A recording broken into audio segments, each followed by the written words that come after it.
les valeurs qu'on m'a transmises, c'était qu'il y avait, pour être une fille à part entière, des codes à respecter. Et ces codes étaient très différents et généralement très inégaux par rapport aux codes que devaient respecter les garçons. Et qu'on n'avait pas le choix. Voilà ce qu'on m'a transmis de manière intrinsèque, en fait. Qu'une femme n'a pas le choix, une femme a moins d'horizons qu'un homme, une femme a beaucoup plus d'obligations, et quelque part la nécessité de souffrir. C'était bien pour une femme de souffrir et de se sacrifier. Par les femmes de ma vie, la chose qu'on m'a le plus transmise, c'est le travail. En tant qu'homme, il faille que je trouve un travail pour pouvoir m'occuper de ma future famille. La chose principale que les femmes de ma vie m'ont transmise, c'est la sororité. C'est même si on ne l'affirme pas totalement, même si on ne le dit pas à vive voix, c'est dans le secret d'aider les jeunes filles de génération en génération. J'aurais aimé que ça ait été fait autrement. Ça n'a pas forcément été vraiment assumé, mais c'était des actes qui m'ont beaucoup aidé. Je ne leur reproche rien parce que c'était de leur temps, c'était de leur époque et elles ont transmis ça avec les outils qu'elles avaient. J'aurais aimé qu'elle me les inculque de manière plus positive, c'est-à-dire qu'on me dise « oui, ma fille, tu as ce droit-là, bats-toi », mais peut-être que j'aurais été moins forte. J'aurais voulu qu'on me transmette la liberté de choisir, la liberté de ne pas savoir cuisiner, de ne pas forcément savoir faire les tâches ménagères sans pour autant m'ôter ma féminité. J'aurais voulu en fait que ma mère et mes tantes m'apprennent beaucoup plus. Et ce plus-là, je vais le dire en un seul mot, le consentement.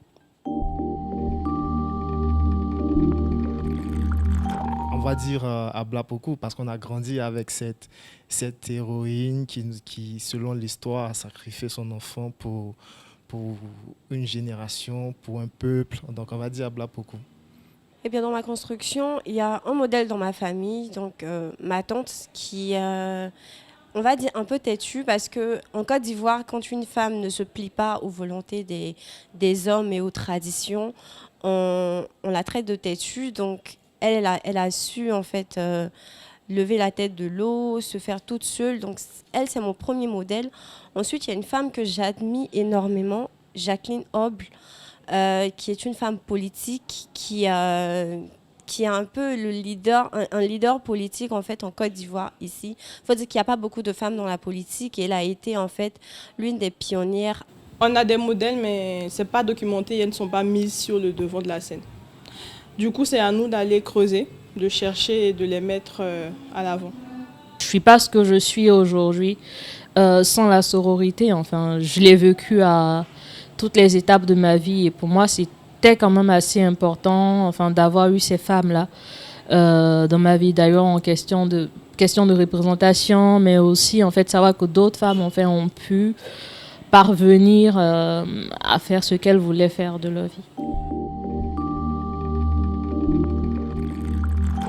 J'aimerais transmettre en fait à la jeune génération, à la génération féminine, à ces petites filles-là, le consentement. Leur dire qu'elles ont le droit de dire oui ou de dire non, qu'elles ont le droit de choisir tout simplement ce qu'elles veulent devenir et ce qu'elles veulent dans leur vie. Ce que j'aimerais beaucoup que les jeunes filles de 13 ou les filles moins âgées que moi comprennent est qu'on a dans une société où on fait croire qu'en tant que femme, quand vous tombez, vous n'avez pas le droit de vous relever. J'aimerais leur faire comprendre qu'elles ont le choix et le droit de réessayer encore. Quand j'avais leur âge, il y a des choses que j'ai faites. Et il a fallu des femmes pour me tendre la main, des femmes pour me faire comprendre que non, ta vie n'était pas terminée.